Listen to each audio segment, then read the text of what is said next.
I got interviewed by actually a great guy. I didn't know him too well, but I got to know him because it was the longest interview I've ever done in my life. Joe Rogan, a good guy. The elections are cooking. Is it gonna be Trump? Is it gonna be Kamala? I'm not sure. I always got more publicity than other people, and it wasn't like I was trying. In fact, I don't know exactly why. Maybe you can tell me why. Oh, I could definitely tell you. You said a lot of wild shit. Maybe. So as most of you probably already know, Donald J. Trump just appeared on the Joe Rogan podcast. This is something that honestly most Joe Rogan fans have been waiting for years, as Joe has talked a lot about Donald Trump in the past. Even when the 2016 election happened, it kind of seemed he was a Trump fan, but then he was a little too liberal because he lived in LA. I'm not sure, but this was pretty exciting. I'm not American, I can't vote, but I would probably vote for Trump. You're going to say you've done a terrible job, you're grossly incompetent, we're not going to take it anymore. Kamala, you're fired. Get the hell out. Get the hell out of here. You're out of here. Get out of here.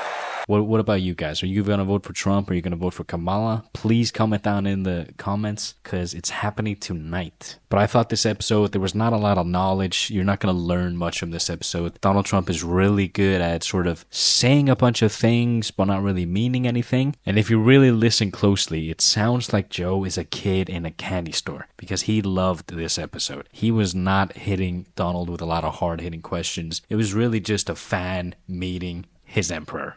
But anyway, guys, I put together my favorite bits from this episode, so check them out, and don't forget to like and comment on this video. One of the beautiful things about you is that you freeball. Like, you get out and you do these huge events, and you're just talking, and you're making. We've highlighted you on the show many times when you did this Biden impression where he's walking around, he doesn't know what he's doing. It's funny. It's stand up. It's funny stuff, but it's like. And you were making fun of Elon one time. You were doing an Elon impression. It's great. You have like comedic instincts.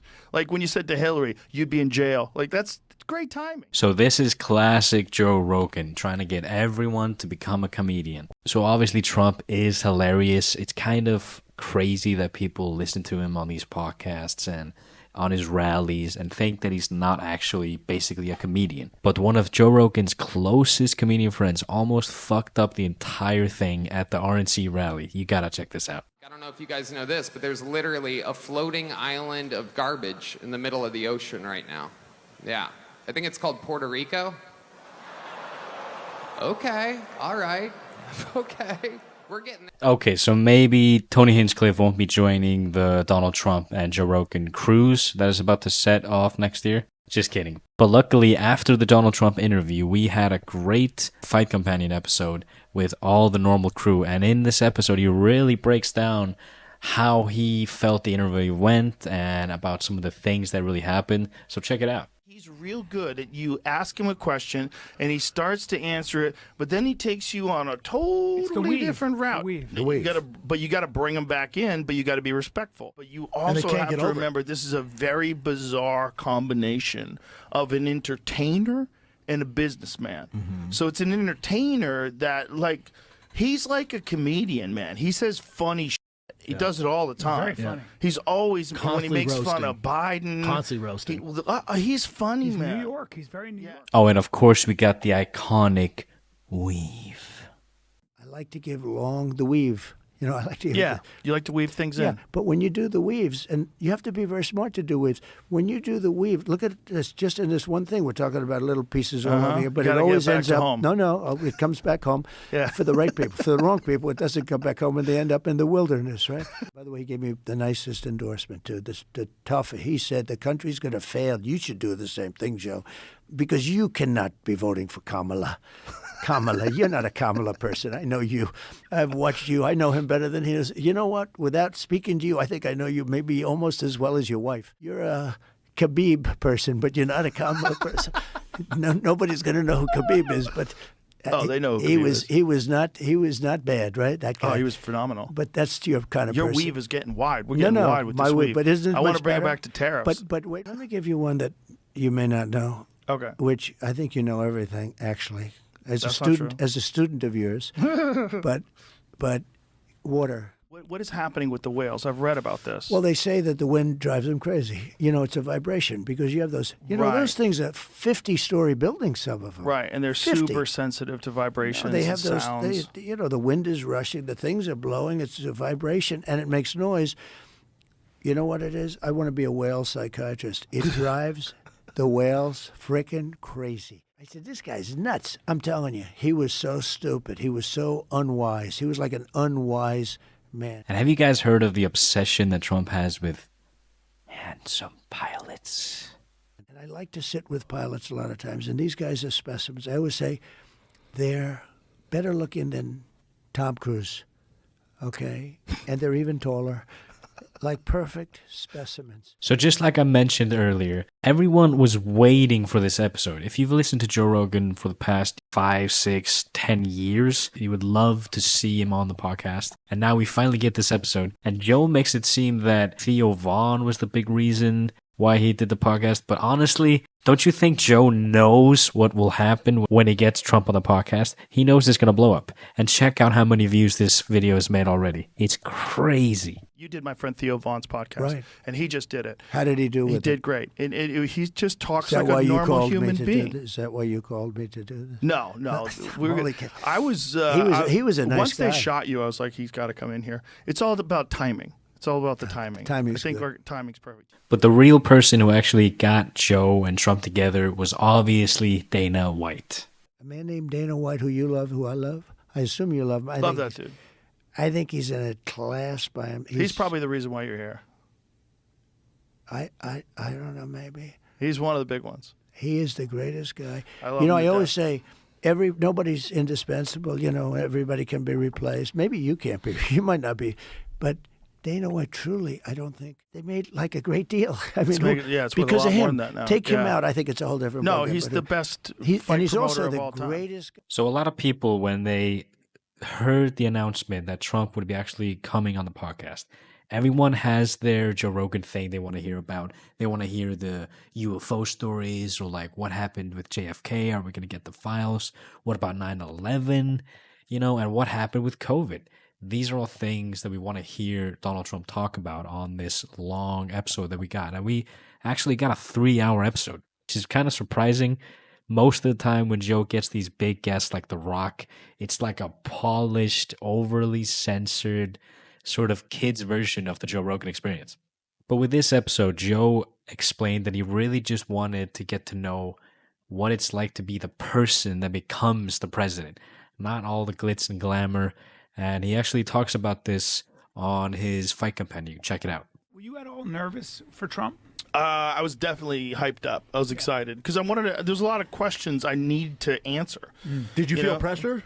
No, No pressure. not pressure. Pressure No. mean like make sure you covered No. everything you want to cover. No. Just like I knew what was important. Did you not prepare for it? necessarily. Yeah. Did you And- ask him but why he was also- so pro-vaccine? No, I didn't. I don't want to get involved in a podcast where there's a lot of shit I want to get to. I want to know what the is in the JFK files. Did you? You know, That's yeah, what we talked what about he that. said. I didn't see that part because I've seen He half. said there's so a lot far of I'm people that halfway are through. still alive, and I said, okay, so that's why you wouldn't release it because some of the people that are going to be implicated are still alive. So what that's saying to me is that the government was involved. in the 100%. assassination. Everybody knows. One of the things that I want to talk to you about is the JFK files. And one of the things that you said was that if they showed you what they showed me, this was your quote, you wouldn't want people to know it either. They called me, a lot of good people called me, people that that you would find reasonable people. And they asked me not to do it. So I said, well, we'll close it for another time. But if I win, I'm going to open them up. I'm just going to open enough. Why time didn't is you good. open it up the first time? though? Because What a lot was of the- What was times, the hesitation, though? Addresses, people that are still living. of it did you read into? I think it's going to be just fine to open it. Let me put it that way. I think it's fine. It's going to be time. It's a cleansing. It's really a cleansing. So I'm going to do it. I'm going to do it immediately, almost immediately upon entering office. Sort of imagine what could be a reason why they Yeah. would not release those files. It would be there's people that were implicated That's why I'm in gonna the open. assassination. Yeah. Well, when there are living people, you generally tend not to want to do it. When people are still living Living people that formerly worked for the government. for the government and living people that were somehow involved in it, and you tend not to do that. But it's time to open them. There's a lot of interest in the people coming from space, you know. Yes. And I know you're interested in Oh, that. I'm very too. interested in that. How much did they tell you about that? A lot. Really? Yeah. What'd they tell you? How much can you tell? So How's that work? Is it like super I think top I secret? Can tell, you know. Tell I think, me. Well, based on Hunter Biden, I can say whatever the hell Yes. I want, right? It's never been my thing, I have to be honest. I have never been a believer. I have people that Area 51 or whatever it is, Mm-hmm. I think it's the #1 tourist attraction in the whole country or something. Area 51 in Las Vegas. Do you know that, right? Sure, I know what it is. So anyway, but it's a big tourist thing. So I interviewed jet pilots that say they saw something. If you saw them, you'd love to have them as your I've had a son. couple in here. I interviewed jet pilots that were solid people, perfect. I mean, great pilots, great everything. And they said, we saw things, sir, that were very strange. Like a round ball, but it wasn't a comet or a meteor. It was something.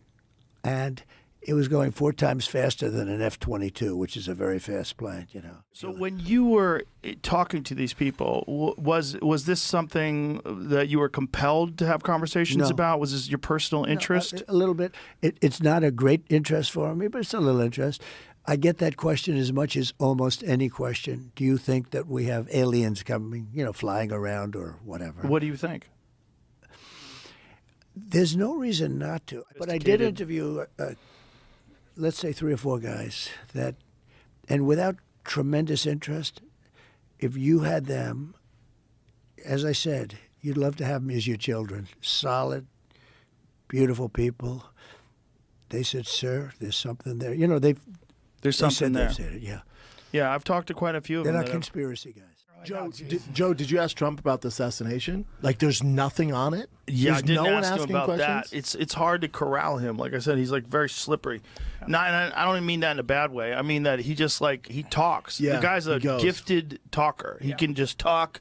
You never have to worry about him running out of things to say. And so when I was talking to him about the assassin, he was just joking around. He got it. We started talking about the UFC because I wanted to see the scar on his ear. He does have a little mark on his ear. Yeah. He did have a mark? Yeah, he does He have got shot. It's a small mark on his. But your ear is filled with blood vessels. That's why it bleeds so a lot, much. yeah. It heals Heals quick. quickly, yeah. Do you even have a scar on your ear? You got anything on there? I do. What do we say? What do you got there? So, right over here. Oh, it's a tiny little See, mark. it zicked right there. Yeah. But it healed up pretty f***ing good. Well, it's pretty good. Yeah, it's little. It's not like some of the wrestlers, some of the UFC fighters. No, you didn't It's get a little bit- cauliflower. No. So then we get to a really interesting part of the podcast because Trump actually asks Joe if he thinks Kamala would even show up to the podcast. And now obviously we know, at least at the time of recording this, Tuesday, the 5th of November, by tonight, we'll know who's the president of the United States. Or if we get another... But anyways, check this out. What do you want to ask Kamala? I want to talk to her like a human being. I would say, what is the experience like of being the vice president? You never had any kind of national exposure at this level. Like, what is that? What is the pressure of that like? Like, what's it like when you get in there, when you want to do things and you can't make them happen? Like, what do you think you could do differently as the president? Just give people. Right. Give her some time. I might not agree with her. I don't know. But let her talk. Well, she was a DA. She had a big girl job. It's not like she had a real job. I like how you say big girl job. You know what I mean? Sexist piece Yeah, of shit. piece of shit. It's What a a big piece of job. shit.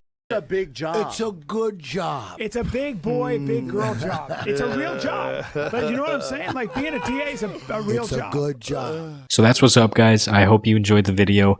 This was a really good Joe Rogan experience, and it's been a crazy week. Now Elon Musk came on the podcast. I mean, it's a wild week. Don't forget to hit that subscribe button, like, and comment the video because you know it helps me. Come on, let's go. Did you see that? USA. Wow, yeah. that's pretty good. Jamie's the best. He's very good. He's the best.